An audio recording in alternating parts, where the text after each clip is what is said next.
Parent-teacher interviews. I hate parent-teacher interviews.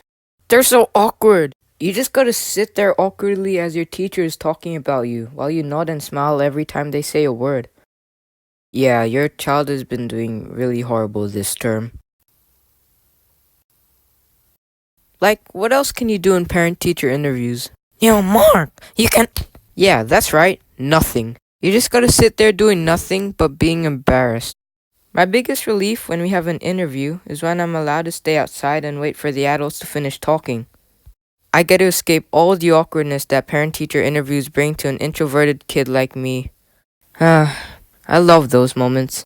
You get to talk about me without me. See you later, losers. Sadly, in this particular interview, I had to come. Dang it. Story time with Mark.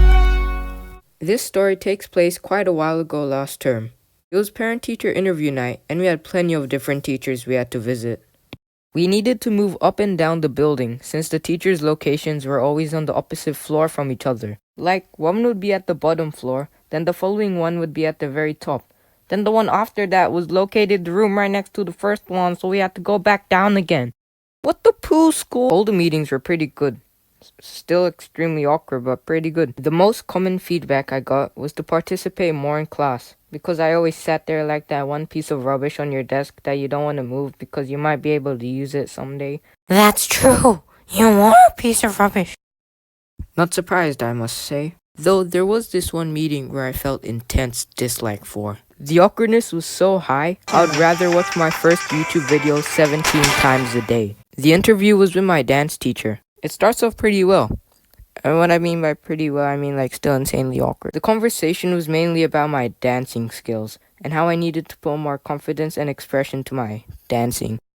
She continues talking about this, da-da-dee-doo, and then she mentions one of the many words of the English language called props, meaning a portable object used on the set of a play or film. And fortunately, for that little Asian with the glasses sitting on his seat nodding every microsecond, this little word activates a part of my Doddy's brain to make his mouth move and talk about... Get to the point already!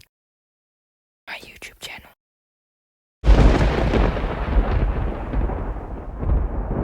So yeah, the kids are gonna be using props. My dad sat there in alert, hearing the term props get thrown out my teacher's mouth.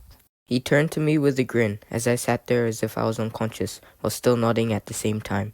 I sat there unaware of what my dad was going to do, so it came to my surprise when he finally did it, when he finally made the move to mention the thing I've been keeping away from adults ever since I created it. He took his eyes away from me and quickly looked to my teacher with a pause. Without any chance of me stopping my dad, the horrifying words released from his mouth. Oh, props you say? My son will be really good at that. Surprised, my teacher looked to my dad, asking, "Oh, why is that?" As I continued to stay unaware of this situation, I didn't have a chance to stop my dad from completing his mission. So in a blink of an eye, he said the treacherous words I'll never forget. Unless I get Alzheimer's or something, I don't know. Mark has his own YouTube channel, and he uses props in his music videos. Frozen in shock, I looked to my dad in disbelief as I heard the overused gun effect on Vine play in my head. What had he done? Why did he do this? Sitting there in the vexatious situation, I began to sweat uncontrollably. I started shaking rapidly with fear and embarrassment. My dad told my pooping teacher I have a YouTube channel. I didn't know what to do. What was going to happen next? Seconds later, my teacher wanted me to clarify if my dad was telling the truth. Oh wow, really? You have a YouTube channel? At the edge of my seat, I answered my teacher with an awkward, yep, as I glared at my dad who put me in the situation I was in. Filled with an awful amount of embarrassment, my brain cells scattered around my brain, not being a single help to me. There was an awkward, eerie silence that filled the area, as I didn't have anything else to say. My teacher then again hits me with another excruciatingly challenging question. What instrument do you play in your music videos? I turned blank. I didn't know how to answer. I didn't want to reveal to her that I play a stick with holes in it that sound like a class full of 7-year-old girls during a thunderstorm. That would be way too embarrassing. So So the room filled with once again another awkward silence as I hurriedly thought of what I could say to my teacher who was waiting for an answer. "Uh, Um, the piano?" I said in a panic. What was my teacher going to do next? I wondered.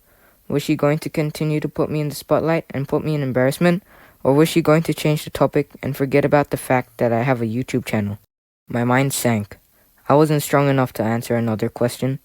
Too much awkwardness. But then a miracle happened. I was filled with the biggest relief I had ever felt. The questions were finally at an end. I wasn't the center of attention anymore. I didn't need to say any more words. I was free. Free from the awkwardness. My dance teacher changed the topic and went back to talking to my parents, leaving me sitting there alone. Phew. Minutes swiftly went past, and it was time to go. We stood up saying our final greetings without any mention of my YouTube channel. It was over. The parent-teacher interview was finally over. Wait, hold on. What the crap?